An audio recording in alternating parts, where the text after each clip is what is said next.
नमस्कार दोस्तों, स्वागत है आपका मेरे चैनल पे। दोस्तों, जैसा कि आप जानते हैं कि इंडिया को नए अवाक सिस्टम की ज़रूरत है। इसके लिए वह इसराइल से भी फाल्कन रडार खरीद सकता है और साथ ही दोस्तों वह नेत्रा अवाक्स के ऊपर भी काम कर रहा है और इसका अपग्रेडेड वर्जन भी जल्दी आ सकता है। और इंडिया का प्लान है कि कम से कम 15 उसके पास अवाक सिस्टम हो। लेकिन इसके अंदर सबसे बड़ी प्रॉब्लम आती है एयरक्राफ्ट की, कि इसे एम्ब्रर के एयरक्राफ्ट के ऊपर लगाया जाए या फिर एयरबस के। तो अभी इंडियन एयरफोर्स ने नया डिसीजन लिया है और हो सकता है कि वह सिविलियन मार्केट से एयरक्राफ्ट खरीद ले और उसके ऊपर इन अवाक सिस्टम को इंस्टॉल करे। आज हम इसी के ऊपर बात करेंगे। चलिए दोस्तों शुरू करते हैं। तो दोस्तों, पहली बार इंडियन एयरफोर्स के air chief marshal Rakesh Kumar Bhadauria और deputy chief of air staff Sandeep Singh ने कहा है कि ऐसी पॉसिबिलिटीज है कि इंडियन एयरफोर्स अब एम्ब्रर ERJ-145 और एयरबस का A330 एयरक्राफ्ट सिविलियन मार्केट से खरीद सकती है, क्योंकि दोस्तों कोरोना वायरस की वजह से कमर्शियल एयरलाइन के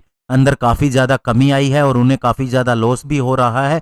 ऐसे में सिविलियन एयरक्राफ्ट को खरीदने के चांसेस ज्यादा है। और दोस्तों, ऐसा भी पहली बार हो सकता है कि इंडियन एयरफोर्स अब अपने एयर रिफ्यूलिंग टैंकर के लिए भी लीज के लिए जाए, यानी कि अब वह इन्हें किराए पर खरीद सकती है। ऐसा सुनने में आ रहा है, क्योंकि ये काफी लंबे समय से पेंडिंग है इनका डिसीजन। और इससे हमारे फाइटर जेट को लंबी दूरी तय करने में मदद मिलेगी, क्योंकि उन्हें हवा में ही ईंधन दिया जा सकता है। और साथ ही इंडियन एयरफोर्स अब एक कमर्शियल एविएशन कंपनी से भी बात कर सकती है कि उनके सिविलियन एयरक्राफ्ट को खरीदा जाए और उसे इस तरह से तैयार किया जाए कि वह मिलिट्री स्टैंडर्ड के हिसाब से काम कर सके। और उसके ऊपर अब नेत्रा अवाक्स को या फिर अन्य किसी अवाक सिस्टम को भी इंस्टॉल किया जा सकेगा। इंडियन एयरफोर्स की पहली चॉइस अभी आगे के लिए एयरबस का A330 एयरक्राफ्ट है, चाहे उसे रिफ्यूलिंग टैंकर के रूप में इस्तेमाल करना हो या फिर अवाक्स प्रोग्राम के लिए। लेकिन फाइनेंस मिनिस्ट्री ने इसे अप्रूवल नहीं दिया और क्लियर नहीं किया, क्योंकि इसका परचेज कॉस्ट बहुत ही ज्यादा है। अभी एम्ब्रर का ERJ-145 और एयरबस का A330 प्लेटफॉर्म दोनों ही कमर्शियली अवेलेबल हैं, चाहे वह उसे लीज पर देना चाहें, चाहे उसे किसी और आउटराइट सेल के जरिए खरीदना चाहें। अभी बहुत सी सिविलियन एयरक्राफ्ट कंपनीज के पास ऐसे A330 एयरक्राफ्ट है जिन्हें केवल 8 साल ही हुए हैं और उनका इंजन भी सही कंडीशन में है। ऐसे में 30-40% ही कॉस्ट इंडियन एयरफोर्स को खर्च करना पड़ेगा, बजाय कि वह नया एयरक्राफ्ट खरीदे।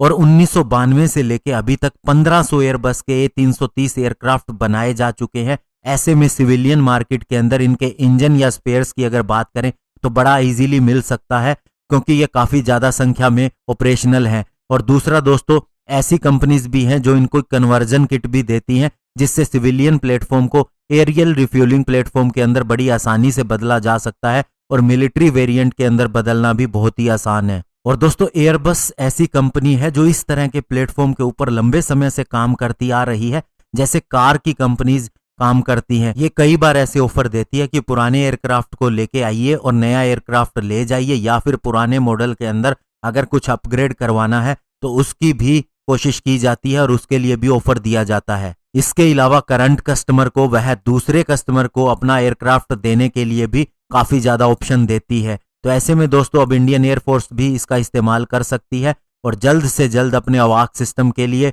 और एरियल रिफ्यूलिंग के लिए नया एयरक्राफ्ट खरीद सकती है कम प्राइस के अंदर। धन्यवाद। जय हिंद।